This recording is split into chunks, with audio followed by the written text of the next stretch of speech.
Tem duas, no que você falou. Eu primeiro trato da União Europeia e depois sobre o realismo pessimista. Sobre a União Europeia, né, se eu pudesse reduzir ao máximo, até pela hora, eu diria, Cristina, a você e a todos vocês, que, no fundo, a União Europeia é uma das maiores utopias do século XX e que acabou sendo atrapada pela sua própria criatura. O que significa isso, né? Significa que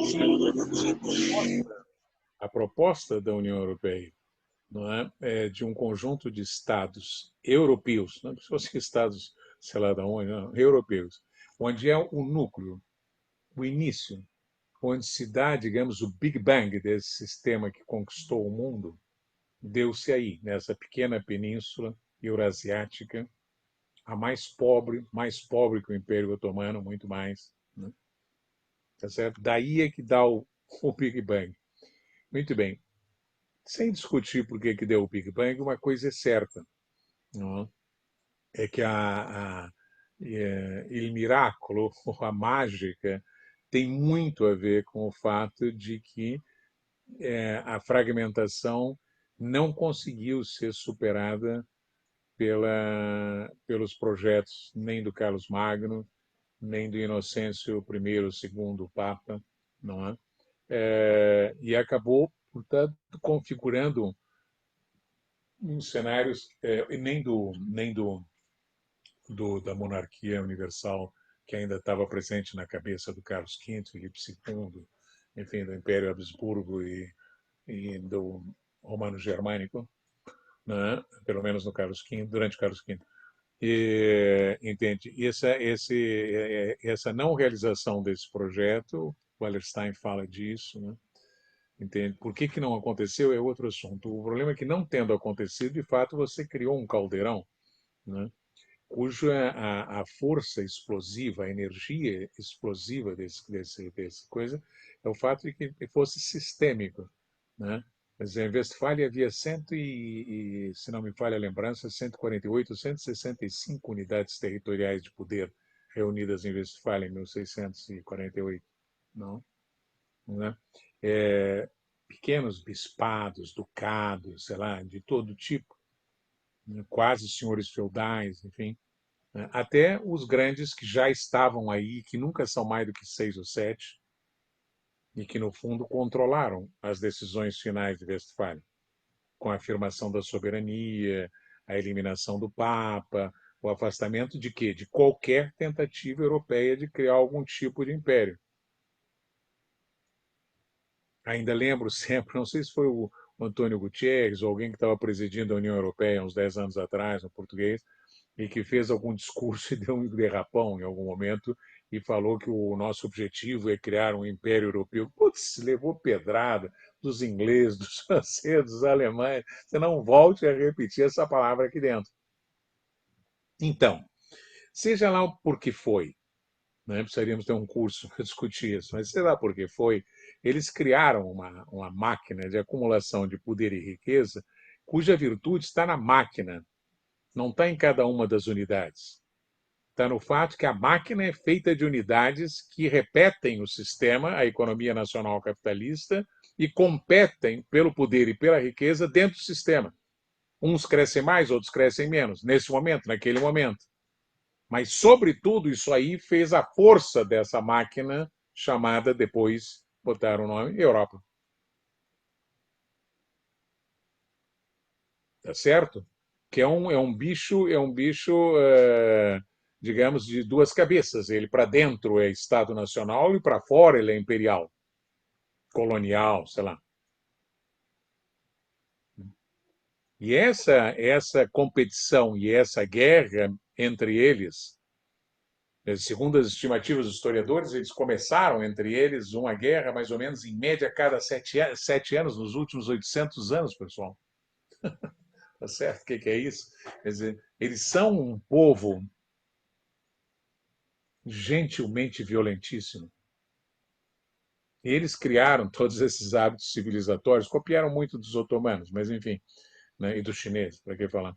Mas de qualquer maneira copiaram bem, fizeram lá a mescla deles. Mas de qualquer forma, o que é original deles e é o que deu origem ao próprio modo de produção capitalista, que nasce com uma forma de produção de economias nacionais tomadas como instrumento de poder na guerra entre eles. Essa é a genialidade do William Penn, o pai da economia política clássica. Ter sacado que a economia era um instrumento de poder fundamental e que a forma da Inglaterra superar o seu, o enanismo, né, a sua coisa pequena, era pelo aumento da produtividade do excedente, tá certo? O Pet não estava interessado em fazer teoria do excedente. Por acaso ele descobriu o excedente porque estava interessado em armar os soldados dele para ganhar da França. Né? E isso é que todos foram descobrindo. E aí nasce o capitalismo como forma de acumulação de riqueza, com um certo grau de autonomia do príncipe, mas extremamente atrelado às guerras do príncipe. E foi assim em 1300, 1400, 1500, como foi assim em 1700, 1800, 1900 e até hoje. Então você construiu uma máquina que não teve nenhum gênio, não foi o Leonardo da Vinci que inventou isso. Mas foi no território deles que aconteceu essa e isso é que permite que eles, a partir de 1500, 1600, num processo secular lento, mas que foi indo, de expansão, explosões, eles finalmente conseguem superar os otomanos. No século XVII, os otomanos eram muito superiores a eles em todos os sentidos. E depois vão indo, e vão indo, e vão indo, e vão indo. Até que se globaliza o sistema deles no final do século XX, anteontem. Nesse processo, os caras resolvem. Também não interessa aqui discutir as causas, tá? Eu imagino que todos vocês sabem e vão estudar, quem não conhece a história europeia do pós-Segunda Guerra, como é que começa a criação da União deles, e do mercado comum, blá, blá, blá, até chegar na moeda, enfim.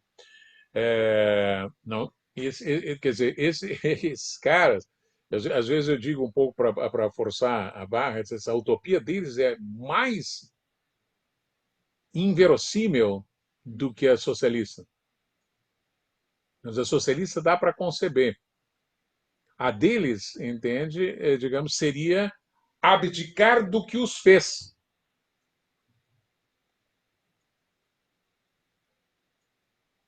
Não é certo? É isso que eu digo, digamos assim, é se desfazer da sua própria criatura, que são eles mesmos. Uma coisa é você se desfazer dos seus impérios coloniais.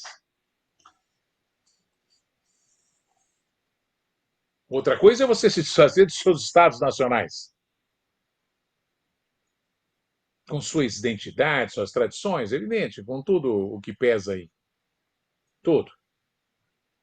Afinal, eles não se unificaram num império único que nem os chineses, que nem os indianos, que nem os otomanos, que nem os russos, entende? Porque exatamente é uma mistura de identidades e economias e competições, que ainda por cima foi sacramentado pela reforma protestante e suas múltiplas identidades religiosas, que ficou impensável.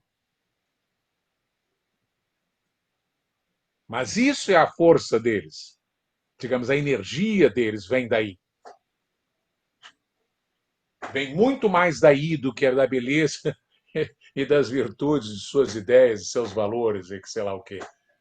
Digamos, para simplificar em termos medievais, vem muito mais da espada do que da cruz.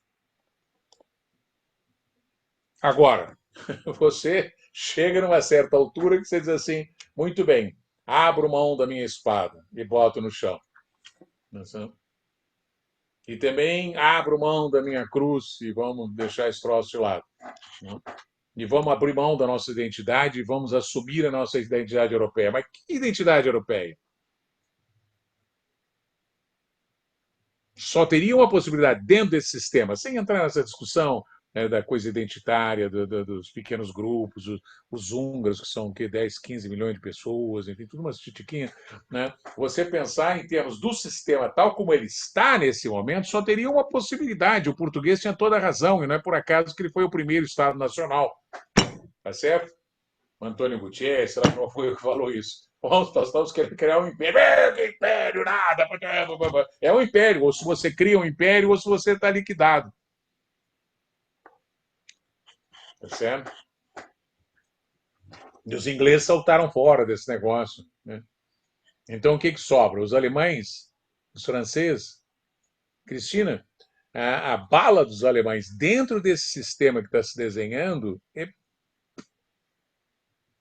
Tá certo? Eles têm uma importância imensa na medida que eles possam fazer conexões, sobretudo se as fizerem na direção da Rússia e da China. Se não o fizerem, seguirão onde estão, à sombra dos Estados Unidos, como uma espécie de protetorado militar americano, que é o que eles são desde 1945. Seguirão aí. Tá? Serão ricos, satisfeitos, não devem poluir o ar, não certo? Também vão se negar a fazer guerra, a colaborar com isso, com aquilo outro, quem sabe? Quem sabe eles vão virar uma comunidade entre hippie e kantiana. Então, kantiana, depois de terem matado 6, 7 milhões de judeus em campos de concentração, em nome dos seus valores alemães. Então, muito difícil, digamos assim, eu te diria. Eles estão atrapados na máquina que eles criaram. Tá certo? Vocês viraram o que viraram pelo horror que vocês foram. Agora vocês querem ser bonzinhos e se desfazer disso e virarem. Bem, provavelmente virarão uma colônia de férias simpaticíssima para o Japão, para os chineses, para os russos, enfim, como já são.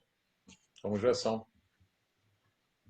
É muito difícil que eles se aceitem virar um Estado único, não virarão, porque não se toleram por 1000 anos de guerras e por divergências de todo tipo. Você imagina nesse momento a dificuldade que eles estão para aprovar um plano de reconstrução da pandemia. A dificuldade que eles têm de conseguir tirar o polonês do cangote da Merkel. E aquele Obama, aquele Obama húngaro, que é uma titiquinha, não? Mas que cria uma quizumba gigantesca numa comunidade onde você tem que ter maioria, criada todo por uma utopia completamente fantástica e não europeia.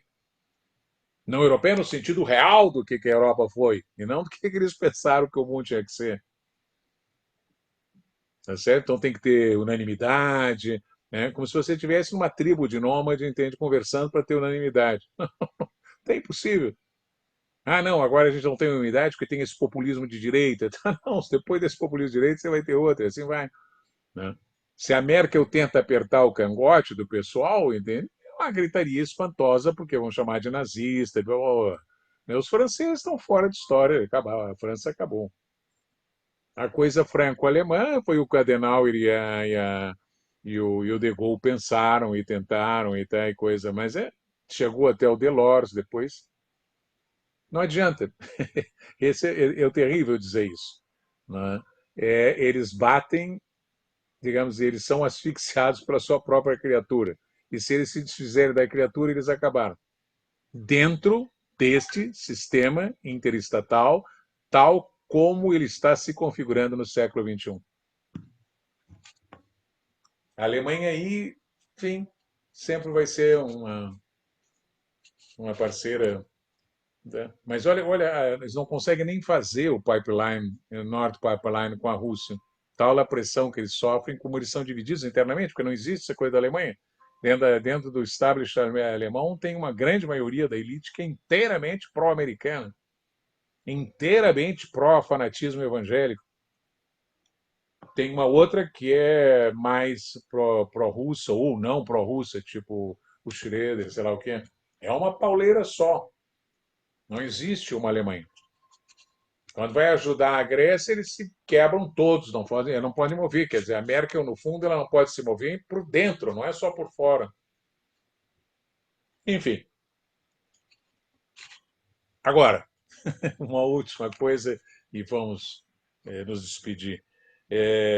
A questão que você falou do realismo, você falou das minhas análises e tal.